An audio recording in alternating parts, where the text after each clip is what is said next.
बिस्मिल्लाहिर्रहमानिर्रहीम। अस्सलाम वालेकुम। Welcome to Rabia kitchen. आज मैं आप लोगों के लिए मज़ेदार से चिकन वेजिटेबल सैंडविच की रेसिपी लेके आई हूँ। आए बनाना स्टार्ट करते हैं। सबसे पहले हम स्लाइस लेंगे और स्लाइस का साइज़ देखें, मैंने इस तरीके से छोटी वाली ली है। इसके कोनों को हम कटिंग कर लेते हैं। मैंने कटिंग करके पहले साइड में ही रख लिया था।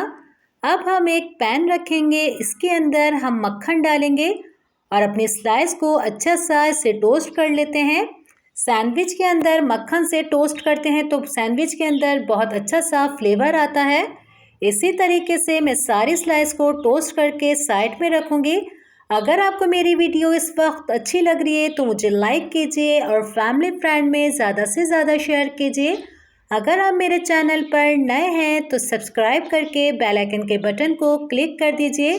सबको टोस्ट करके हम निकाल लेते हैं। अब हम अपने पैन के अंदर 1 टेबलस्पून ऑयल डालेंगे।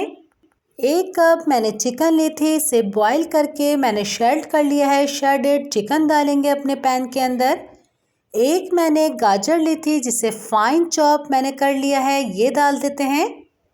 1 मैंने शिमला मिर्ची ली है, इसे भी मैंने फाइन चॉप कर लिया है। इसी के अंदर हम शिमला मिर्ची को डाल देते हैं और अच्छी तरीके से इन सारी चीज़ों की मिक्सिंग करेंगे कि गाजर के अंदर हमारे थोड़ा सा सॉफ्ट बना जाए। गाजर जो हार्ड होती है वो अच्छे से सॉफ्ट हो जाए। इसके अंदर 1 से 2 मिनट तक इस तरीके से इसको मिक्स करके इसे छोड़ देंगे। अब हम इसके अंदर कुछ सीजनिंग करेंगे। 1 टीस्पून कुटी हुई काली मिर्ची डाल देते हैं इसके अंदर। 1/4 टीस्पून जितनी कुटी हुई लाल मिर्ची जाएंगी। 1 टीस्पून जितना चाइनीज़ नमक डाल देंगे या चिकन पाउडर है, ये डाल देते हैं। 4 टेबलस्पून मैंने मायोनीज़ लिया है, ये डाल देंगे इसके अंदर और अच्छे से इसको मिक्स करेंगे और इतनी अच्छी तरीके से इसकी बाइंडिंग होगी, आप देखिएगा। ये मिक्सिंग कर लेते हैं इसे। अब इसका चूल्हा हम बंद करेंगे, इसे ठंडा कर लेंगे। फ्लिंग हमारी ठंडी हो चुकी है। नमक इसके अंदर कम लग रहा था तो 1/4 टीस्पून जितना नमक डाल देते हैं इसके अंदर। अच्छे से इसे मिक्स कर लेते हैं। फ्लिंग हमारी ये तैयार है। अब हम स्लाइस लेंगे जो हमने बटर से इसे अच्छे से टोस्ट कर लिया था। इसके ऊपर हम अच्छी तरीके से फ्लिंग लगाएंगे। फ्लिंग लगाते हुए हमें कंजूसी नहीं करनी। आप देखिए कितने मज़ेदार से आपको ये सैंडविच लगेंगे, बच्चे भी आपके खुश हो जाएंगे। इस तरीके से हम इसको बंद कर देते हैं और आप देखें मिनी पिज़्ज़ा हमारा बेहतरीन सा तैयार हो जाएगा।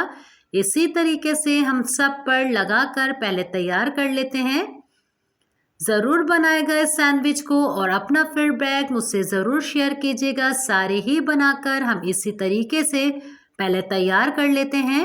सारे सैंडविच तैयार हो चुके हैं। अब हम इसके नाइफ़ से कटिंग करेंगे। नाइफ़ भी आपका बहुत अच्छे से धार वाला होना चाहिए। ये देखिए हमारे ज़बरदस्त से मिनी सैंडविच तैयार हैं।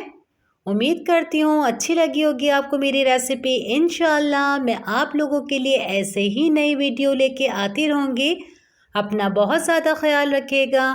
मुझे मेरी फैमिली को दुआओं में याद रखिएगा। अल्लाह हाफ़िज़।